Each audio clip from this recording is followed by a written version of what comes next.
주 그리스도로 우리 하나님의 말씀 증거하겠습니다. 오늘 말씀 다니엘서 2장 24절에서부터 우리 마지막 49절까지 같이 보시겠습니다.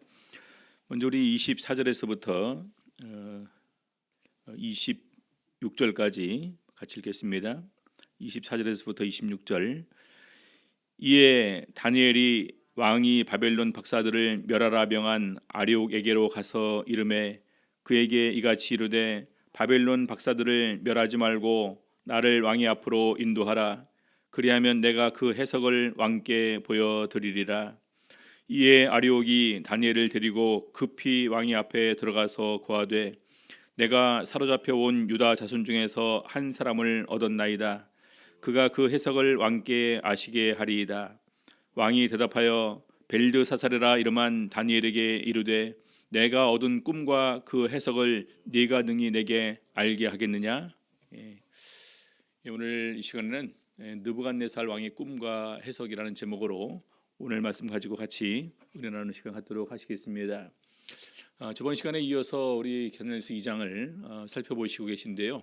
느부갓네살 왕이 꿈을 꾸었죠.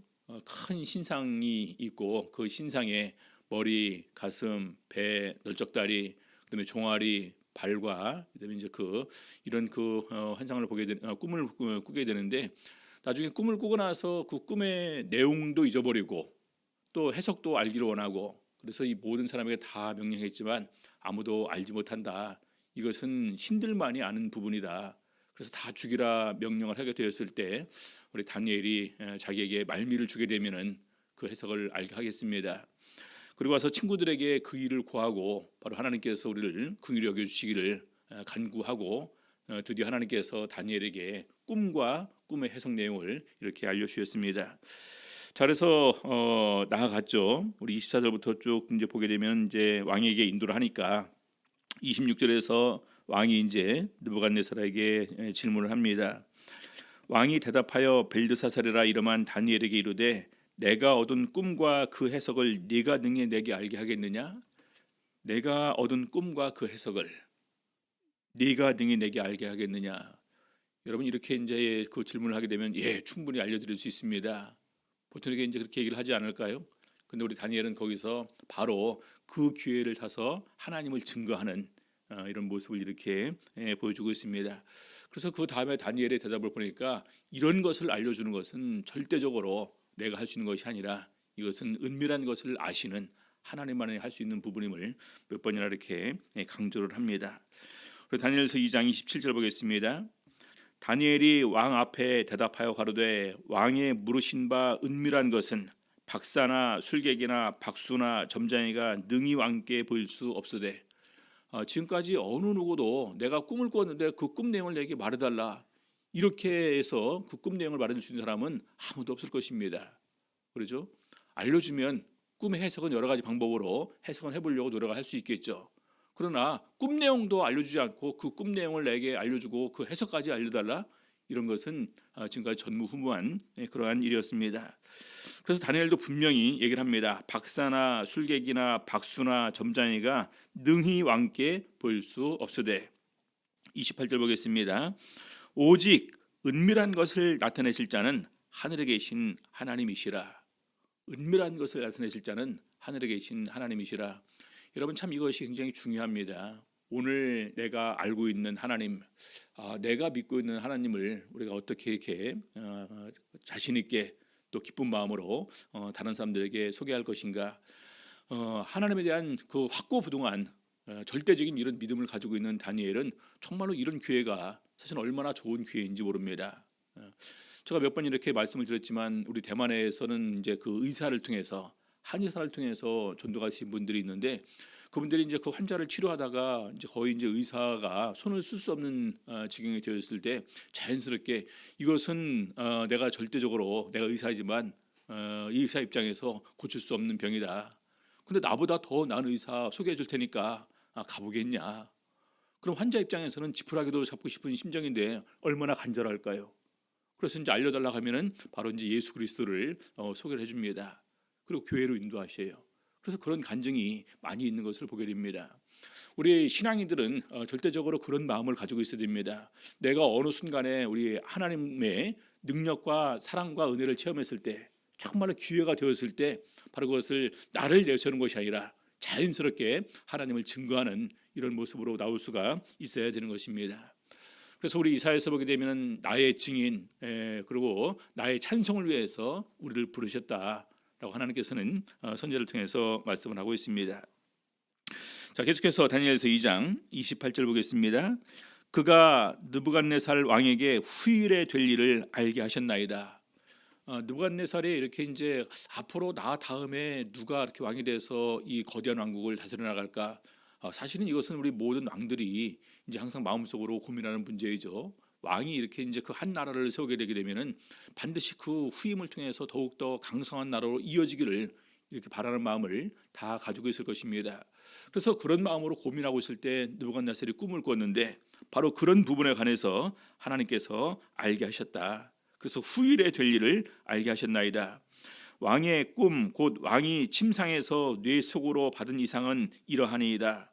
29절 왕이여 왕이 침상에 나가서 장래일을 생각하실 때, 그렇죠, 침상에서 장래일을 생각하실 때 은밀한 것을 나타내시는 이가 장래일을 왕에게 알게 하셨사오며. 우리 인간의 3대 연약함을 얘기를 하게 될 때 우리 인간이 연약한 존재다. 할 수 있는 것보다 또 아는 것보다 할 수 없는 것이, 모르는 것이 더 많은 존재이고 우리는 근본적으로 내일 일을 알지 못하는 존재다.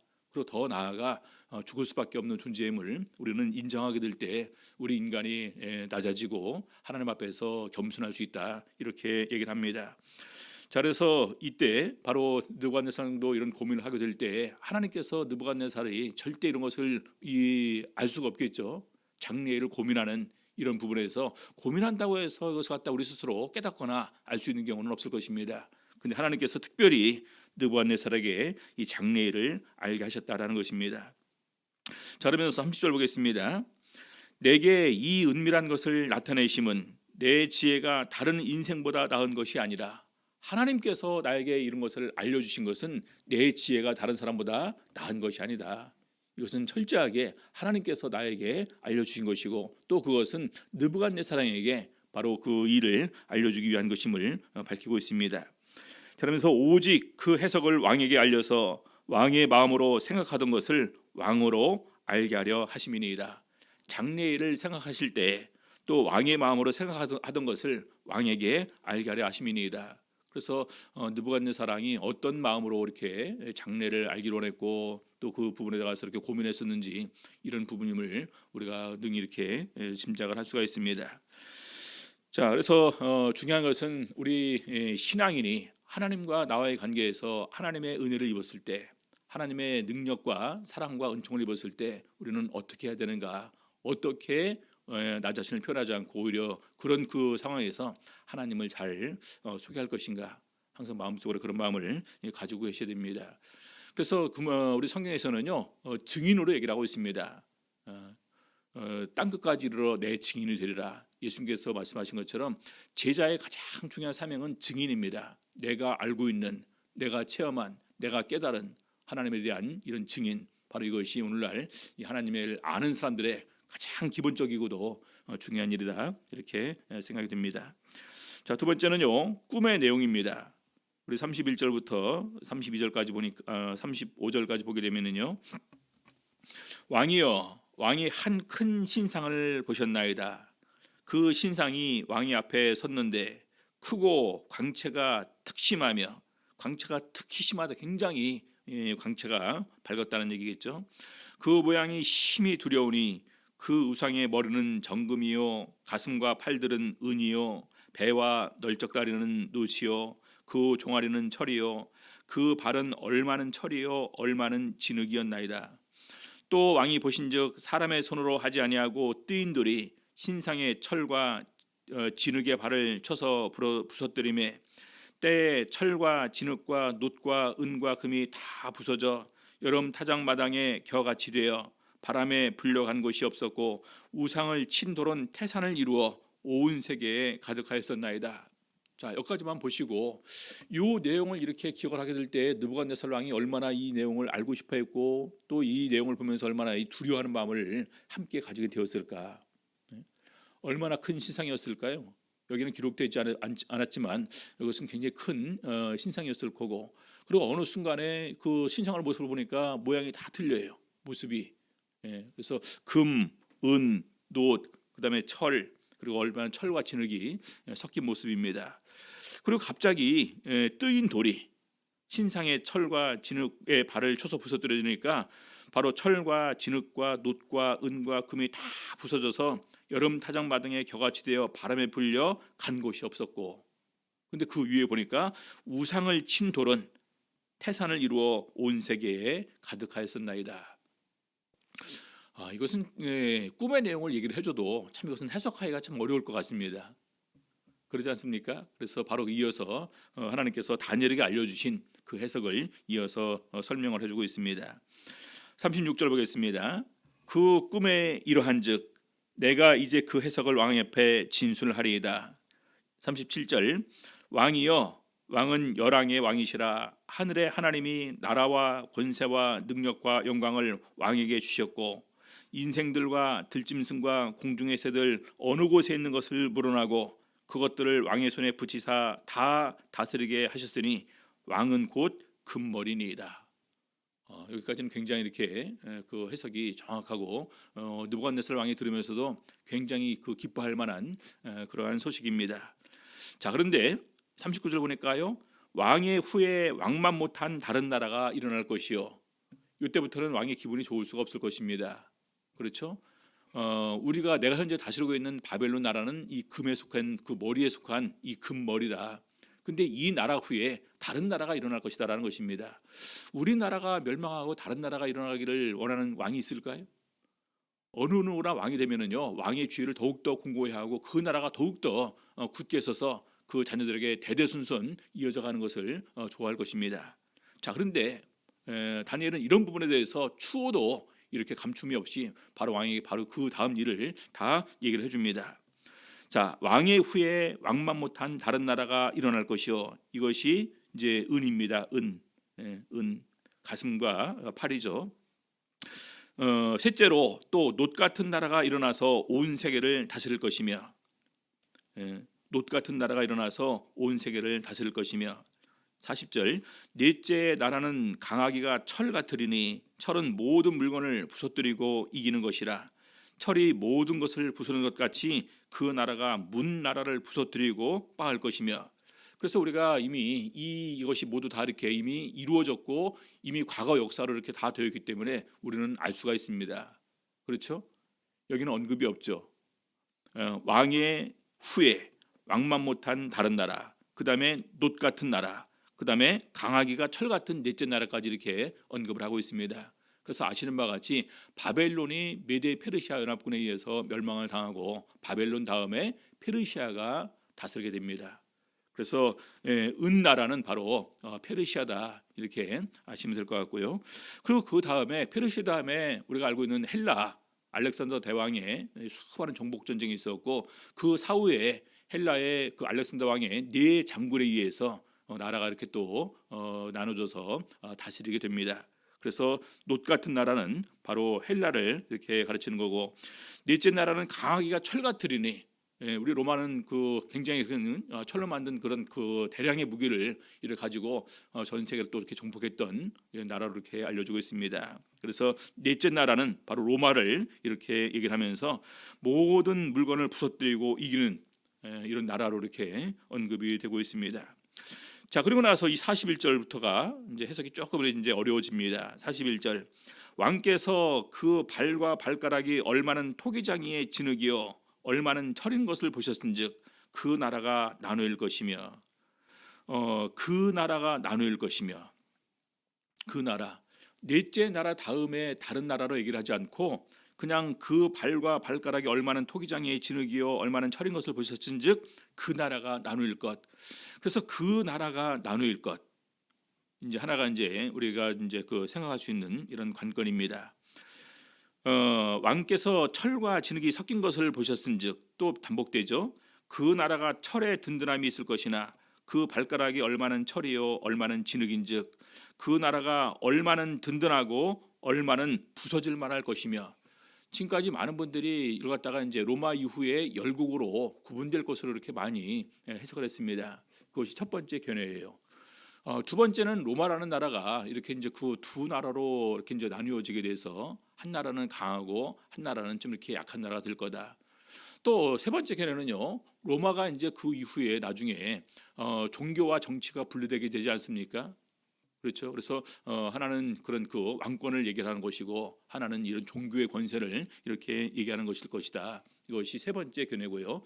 네 번째 견해는 이것은 바로 강한 나라는 이제 그 로마를 가리키는 것이고 약한 나라는 바로 이제 유대인을 가리키는 것이다.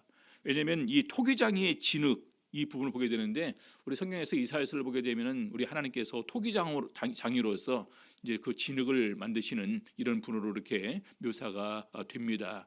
그래서 이제 그런 네 가지 견해가 있는데 어떤 것이 좋을까요?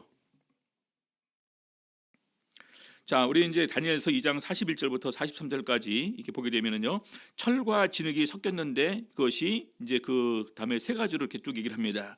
첫 번째는 그 나라가 나누일 것이고, 두 번째는요, 그 나라가 얼마는 든든하고 얼마는 부서질 만할 것이며, 세 번째는요, 그들이 다른 인종과 서로 섞일 것이나 피차에 합하지 아니함이 철과 진흙이 합하지 않음과 같으리이다.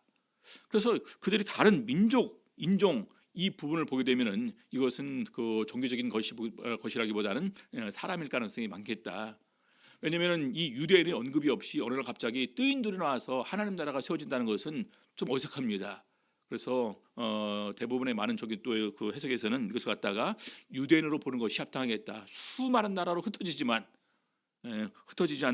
흩어지지만 피차에 합하지 아니함이 철과 진흙이 합하지 않음과 같으리이다. 그래서 여기까지 본 상태에서 갑자기 뜨인들이 하늘에서부터 날아와서 그 우상을 완전히 산산조각내 버립니다. 정리하면은요, 금머리는 바벨론 느부갓네살 왕, 은 가슴은요 메데 페르시아로 주로 보고요, 놋배와 널쩍다리 헬라 왕국을 말하고요, 그다음에 철 종아리 로마 왕국을 이렇게 얘기를 합니다.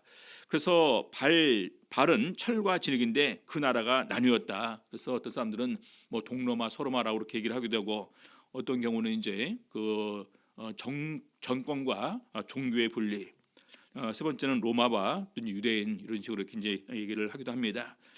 관건은요, 그 나라가 나누일 것이고 얼마는 든든하고 얼마는 부서질 만할 것이고 그들이 다른 인종과 서로 섞일 것이나 피차에 합하지 아니함일 것이다. 그래서 대체로 이제 그 로마와 유대인으로 보는 것이 합당하지 않은가. 왜냐하면 그 나라가 나눌 것이라는 것은 다 로마에 복종을 하지만 끝까지 로마에 대항하는 이런 그 민족은 유대인들이거든요. 그렇죠? 유대인들은 절대로 로마에 복종할 수가 없겠죠. 그리고 다른 인종과 서로 섞일 것이나 끝까지 피차에 합하지 아니한다라는 것은 바로 여기가 제일 적절하지 않을까 이런 생각을 가지게 됩니다. 자, 그리고 나서 44절부터 이제 그 이후에 나오는 내용이 바로 예수 그리스도의 초림, 첫 번째 이 땅에 강림하시는 그 내용이 예언이 되면서 바로 그다음에 예수를 통해서 세워지는 한 나라가 이렇게 언급이 됩니다. 자, 44절 보겠습니다. 이 열왕의 때에 하늘의 하나님이 한 나라를 세우시리니, 열왕의 때에 하늘의 하나님이 한 나라를 세우시리니 이것은 영원히 망하지도 아니할 것이요 그 국권이 다른 백성에게로 돌아가지 아니할 것이요 도리어 이 모든 나라를 쳐서 멸하고 영원히 설 것이라. 여러분, 이런 나라가 지금까지 역사적으로 이렇게 있었습니까? 없었습니까? 없었죠. 그렇죠? 그래서 이것은 하나님께서 친히 세우시는 하나님 나라밖에 없습니다. 그래서 영원히 망하지는 아니한 나라, 그 국권이 다른 백성에게로 돌아가지도 아니할 것, 이 모든 나라를 쳐서 멸하고 영원히 설 것. 그래서 우리가 어떤 육신적으로 보게 되면은 이 나라는 눈에 보이지 않았지만 바로 영적으로 보게 되면은 정말로 이 말씀하신 대로 이것이 이미 우리 가운데서 성취되어 가고 있는 그런 예언의 말씀이다. 이렇게 이해할 수 있습니다. 자, 45절 보겠습니다. 왕이 사람의 손으로 아니하고 산에서 뜨인 돌이 철과 놋과 진흙과 은과 금을 부서뜨린 것을 보신 것은 크신 하나님이 장래일을 왕께 알게 하신 것이라. 이 꿈이 참되고 이 해석이 확실하니이다. 그래서 이것은 장래일을 하나님께서 왕에게 알려주신 것이다. 자, 그러면 이미 우리가 아시는 바와 같이 예수님께서 이 세상에 오시면서 이 하나님 나라에 대해서 언급을 하셨습니다. 그렇죠? 우리가 잘 알고 있는 로마서 3장에서 니고데모와의 대화에서 이 얘기를 하셨습니다. 사람이 거듭나지 아니하면 하나님 나라를 볼 수 없느니라. 거듭나지 아니하면 볼 수 없다. 거듭난 사람은 영적으로 우리 사이에서 진행되고 있는 이 하나님 나라를 볼 수 있고 알 수 있다라는 것입니다.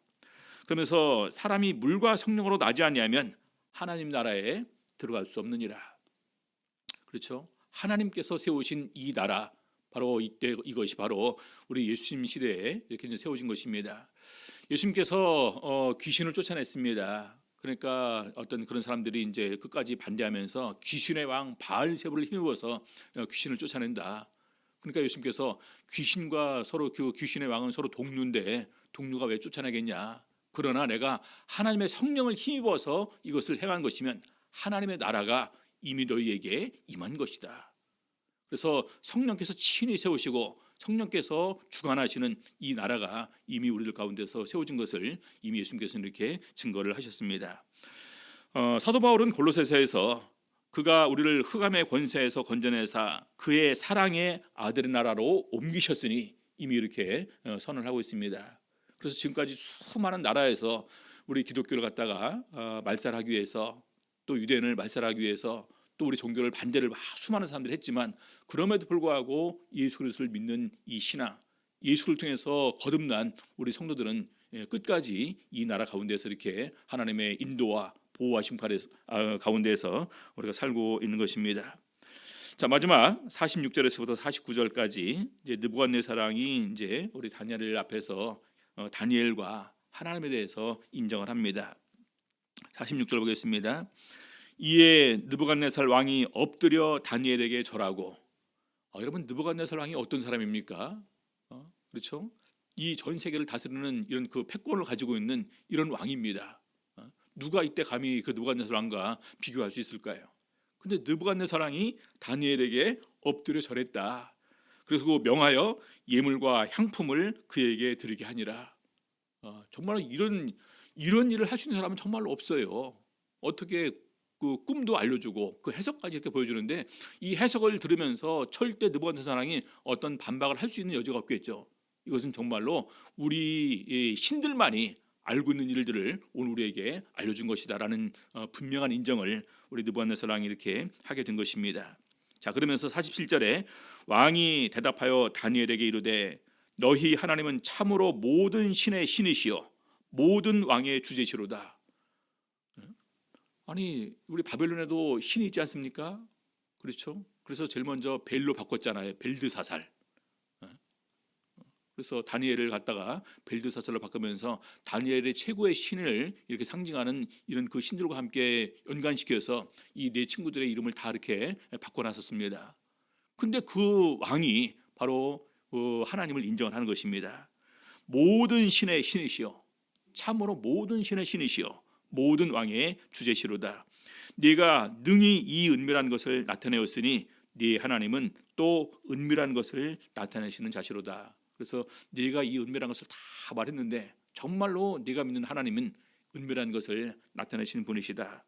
48절 왕이 이에 다니엘을 높여 귀한 선물을 많이 주며 세워 바벨론 모든 박사의 어른을 삼았으며, 제일 높은 이런 지위에 이렇게 이제 올라가게 되었다는 얘기겠죠. 모든 박사의 어른을 삼았으며, 49절 왕이 또 다니엘의 청구대로 다니엘의 요청대로 다니엘이 특별히 왕에게 부탁을 했었다라는 것입니다. 나와 같이 함께 온 사드락과 메삭과 아벳느고 얘기를 하니까 왕이 사드락과 메삭과 아벳느고를 세워 바벨론 도웨이를 다스리게 하였고 다니엘은 왕궁에 있었더라. 그래서 이런 부분을 보면서 바로 온전히 하나님만 의지한 다니엘에게 하나님께서 역사하셨고, 이것은 일국의 왕도 인정하지 않을 수 없는, 정말 하나님을 인정할 수밖에 없는 이런 상태로 이렇게 가게 하였고, 또 이 일들을 통해서 더욱더 다니엘이 높이 이렇게 지위가 올라가게 되었고, 심지어 그런 가운데서 친구들도 이렇게 또 초청하는 가운데서 왕이 정말 이렇게 다니엘의 말은 다 들어주고 싶은 이런 마음이었지 않겠습니까? 그래서 기꺼이 다니엘의 요청대로 사드락과 메삭과 아벳느고도 우리 바벨론의 한 도를 다스리는 이런 지위에 오르게 했다라는 것입니다. 여러분, 오늘 우리가 이 보면서 다니엘을 통해서 실제적으로 우리가 하나님은 역사하고 계신다라는 사실 분명 우리가 확신할 수가 있습니다.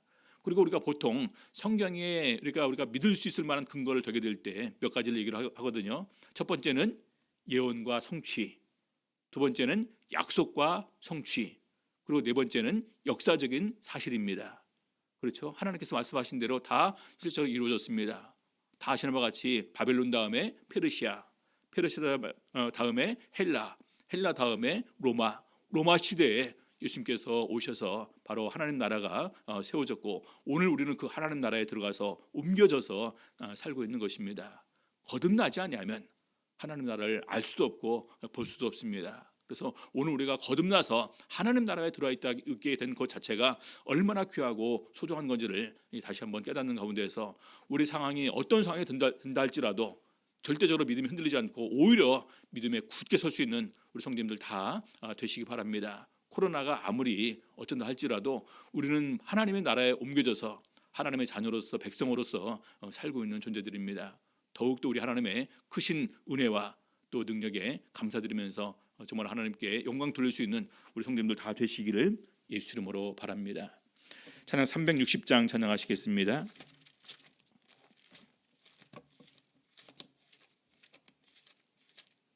360